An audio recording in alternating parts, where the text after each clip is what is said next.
Mais justement, on constate que de façon régulière, des agences de notation comme Moody's, comme Fitch, comme Standard & Poor's et autres disent voilà, on a abaissé de A à 2 à A3 la note de crédit à long terme de la France.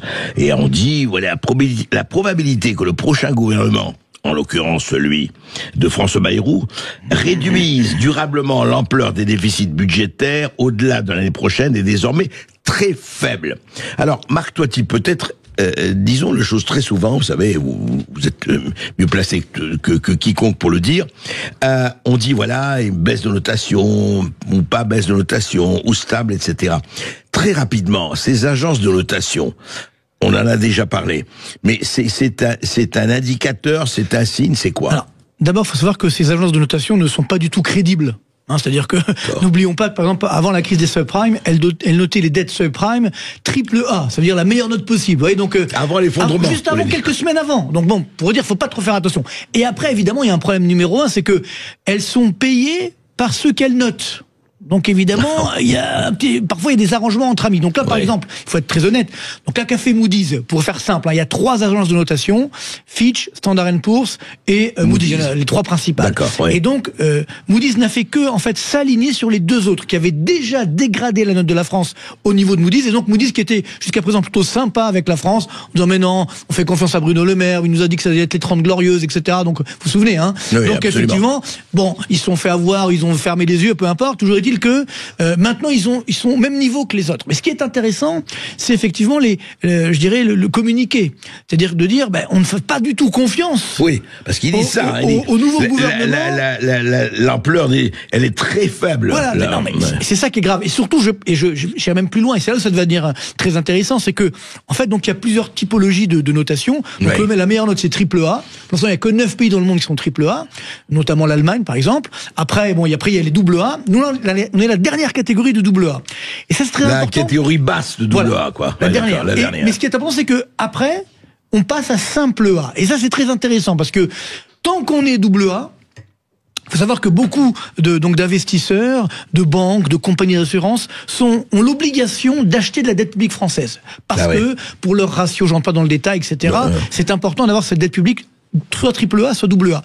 Dès qu'on va passer simple A, dans quelques semaines certainement, je pense que Fitch va dégrader l'un de la France. Je pense que c'est c'est inévitable. Quasi-certitude. Elle l'a annoncé déjà, elle a dit voilà, ça sera, la perspective négative pour aller simple A, je pense dans les prochaines semaines, les prochains mois, parce que comme vous le savez, le déficit public, il va encore augmenter en 2025, et donc on n'est absolument pas crédible. Alors dès qu'on passe à simple A, c'est important, parce que dès qu'on passe à simple A, là on change de catégorie, c'est-à-dire on n'est plus dans les catégories d'investissement premium, mais justement moyenne catégorie. Et là, il y a beaucoup de banques, de compagnies d'assurance, etc., qui ne peuvent plus acheter cette dette simple A. C'est-à-dire qu'elles sont...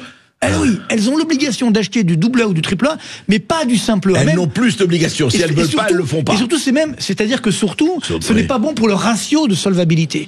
Donc ça veut dire que l'année prochaine, en 2025, et ça on le sait déjà, c'est l'État français qui l'a annoncé, l'État français, tenez-vous bien, va émettre 320 milliards d'euros de nouvelles obligations d'État, de nouveaux bons du Trésor. 320 milliards d'euros, c'est énorme.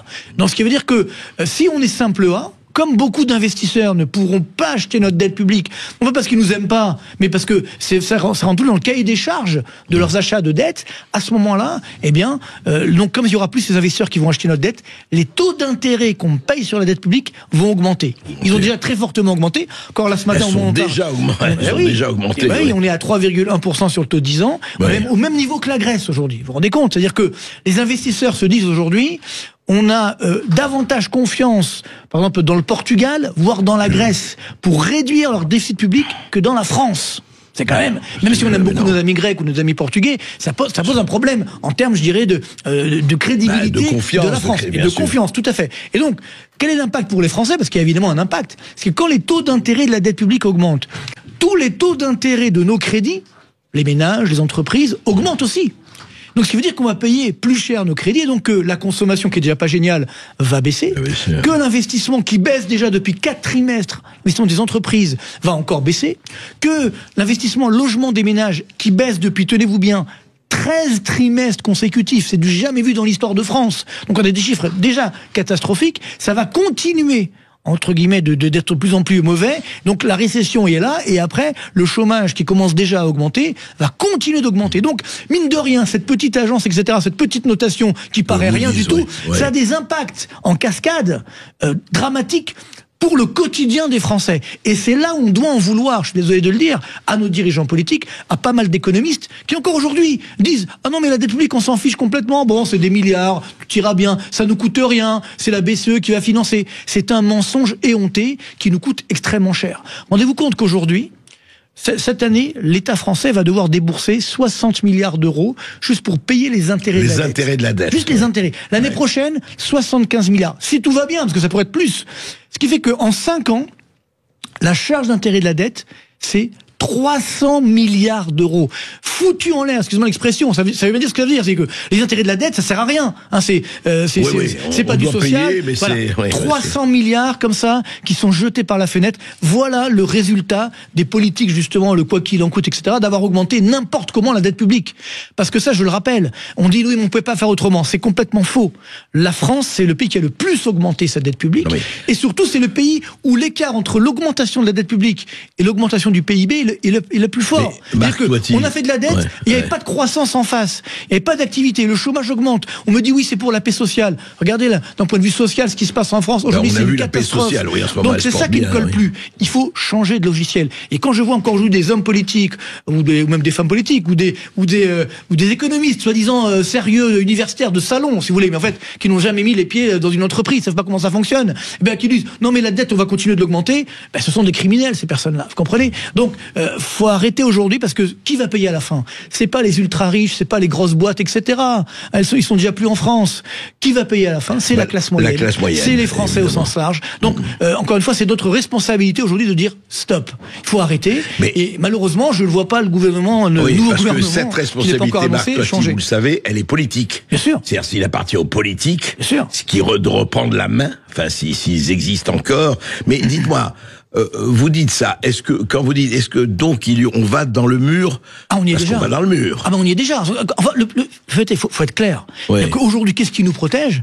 C'est la Banque Centrale Européenne encore. Parce que la semaine dernière, quand il y a eu la motion, enfin il y a 15 jours maintenant, la motion de censure qui a été votée, à ce moment-là, les taux d'intérêt, donc la dette publique française a été attaquée. C'est-à-dire les investisseurs disent voilà, on n'en veut plus, c'est trop dangereux. Qu'a fait la Banque Centrale Européenne? Elle dit j'achète la dette publique française pour justement éviter que les taux d'intérêt n'augmente trop en France. C'est sympa, hein, mais s'il n'y avait pas eu ça, le taux d'intérêt on serait déjà à 5%. On est déjà à 3,1. Malgré l'intervention, on est déjà à 3,1. La semaine dernière, la BCE a baissé les taux d'intérêt ces taux d'intérêt réels, et malgré ça, les taux d'intérêt de la dette publique continuent d'augmenter. Donc c'est bien la preuve que on est déjà dans le mur. Mais voilà, on se voile la face. Mais on se voile la face surtout, Marc Toiti. Je voudrais juste dire, vous avez entendu, on voit ce qui se passe avec Javier Milei en Argentine. On voit ce qui se passe avec les déclarations d'Elon Musk et du Ira Wassami pour arrêter au Karcher, et plus qu'au Karcher, à la tronçonneuse, les dépenses publiques, la fameuse dette publique. Et nous ici... c'est ça qui est fou, André, c'est que... Et nous ici... Rendez-vous compte, aux États-Unis, donc ils font, vous l'avez bien dit effectivement, des efforts pour réduire leurs dépenses publiques, par rapport à leur PIB, à leur richesse, sauf qu'aux États-Unis, c'est combien? Même en Argentine, la dépense publique par rapport au PIB, c'est que 37%. C'est-à-dire c'est 37% de la richesse. Et nous? Et ils baissent quand même. En France, c'est combien? 57,3. Et on veut augmenter. Comprenez? C'est-à-dire, on marche sur la tête. Vous savez, l'économie, c'est pas de la politique, c'est pas de la gauche, de la droite, c'est du bon sens. Quand vous êtes surendetté, il faut s'arrêter. Regardez, ces dernières années, parce qu'on me dit oui, mais c'est du social. Ok, vous savez que la France est très sociale, c'est le pays le plus de social dans le monde. Sauf que ça se retourne contre soi quand il y a le chômage et compagnie. Exactement. Il y a le social, mais pour fabriquer des chômeurs... C'est ça le drame. Mais surtout, ces dernières années, donc aujourd'hui, la part des prestations sociales dans les dépenses publiques, c'est à peu près 33%. C'est un tiers, va-t-on dire. Donc c'est beaucoup. C'est le poste numéro 1.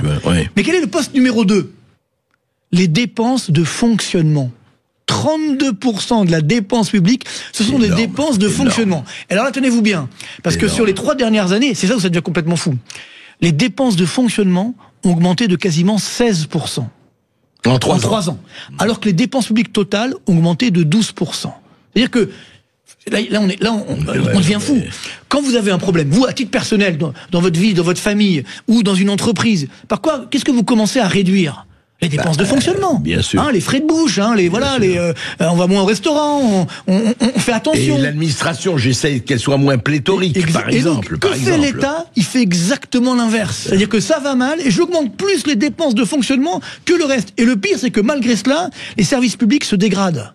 Donc ça montre bien que, encore une fois, il faut complètement changer de modèle. On marche sur la tête et ça c'est extrêmement dangereux et on le voit encore aujourd'hui. Notre nouveau Premier ministre, encore une fois, ça fait 4 ans qu'il est haut commissaire au plan, vous savez. Oui, absolument. Qu'est-ce qui s'est passé? Ça coûte 1,9 million d'euros par an ce truc-là. Ils ont fait 10 rapports. Ils ont fait 18 rapports qui ont été suivis par personne évidemment et c'est même le Sénat qui le dit en disant mais attendez, il y a un problème. Mais il n'y a pas que.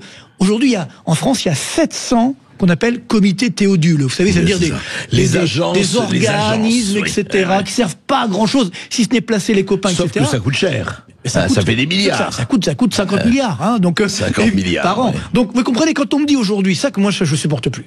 Quand on me dit il faut que les Français se serrent la ceinture, non. Les Français, ça fait des années que nous nous serrons la ceinture.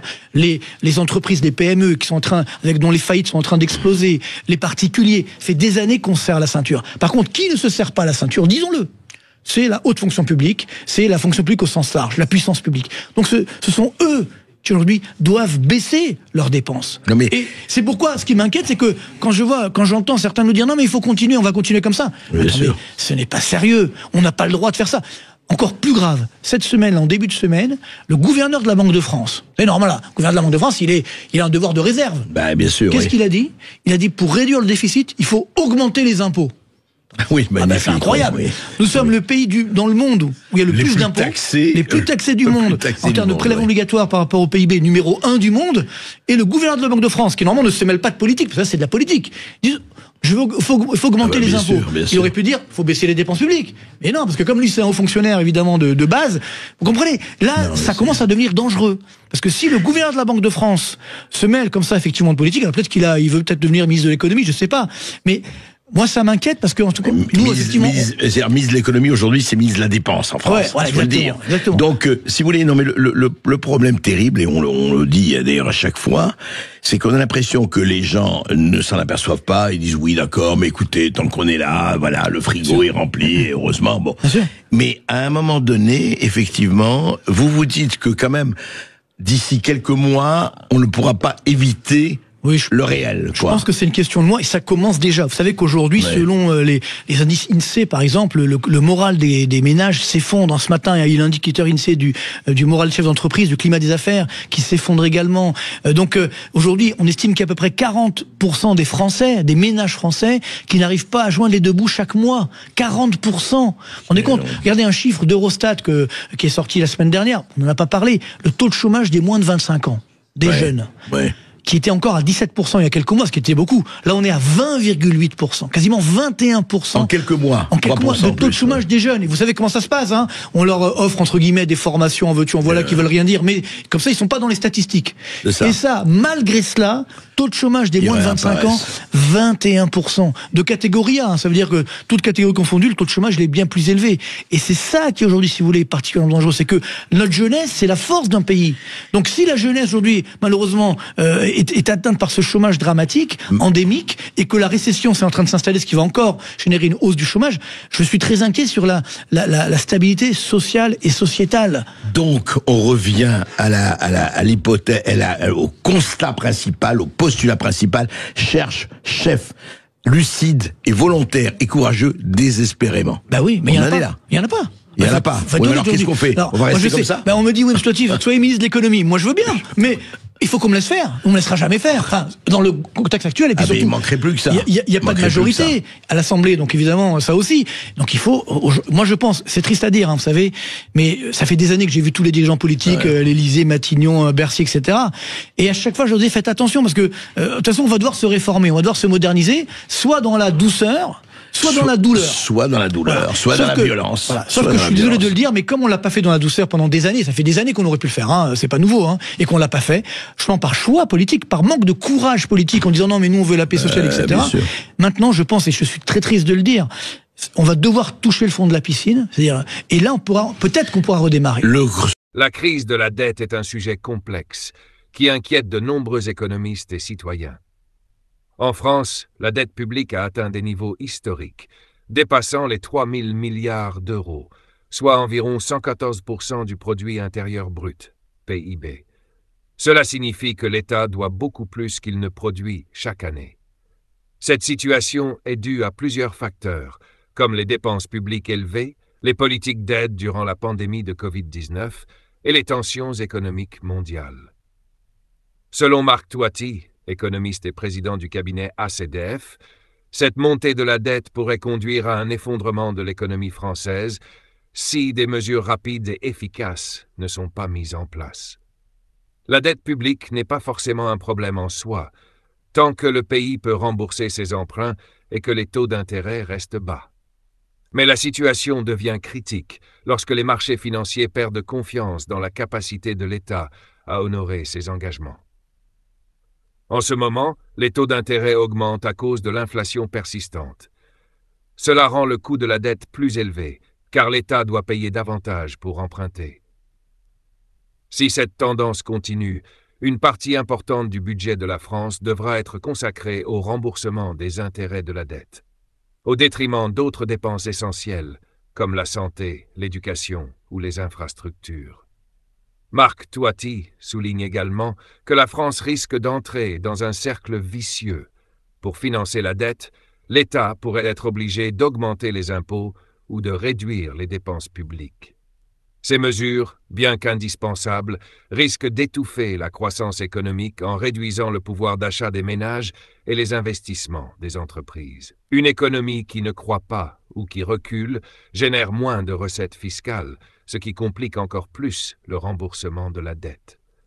Cela pourrait conduire à une crise de confiance généralisée, tant chez les investisseurs que chez les citoyens.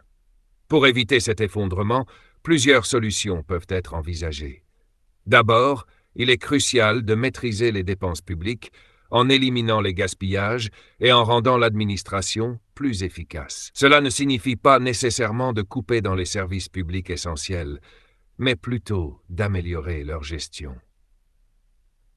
Ensuite, il est important de stimuler la croissance économique, car une économie dynamique permet de générer plus de revenus et donc de réduire la dette plus facilement. Cela pourrait passer par des réformes structurelles, comme la simplification des réglementations, l'encouragement à l'innovation, ou encore l'investissement dans des secteurs d'avenir comme la transition énergétique. Marc Toiti insiste aussi sur le rôle des partenaires européens. La France ne peut pas résoudre seule ses problèmes de dette, car elle est intégrée à une zone économique et monétaire commune, l'euro. Une coopération plus étroite avec les autres pays de l'Union européenne pourrait permettre de trouver des solutions collectives, comme des mécanismes de solidarité ou des plans de relance communs. Cependant, cela nécessitera des compromis politiques et un engagement sérieux de la part des gouvernements. Enfin, il ne faut pas sous-estimer l'importance de la pédagogie auprès du public. Les citoyens doivent comprendre les enjeux liés à la dette et pourquoi certaines réformes, parfois impopulaires, sont nécessaires.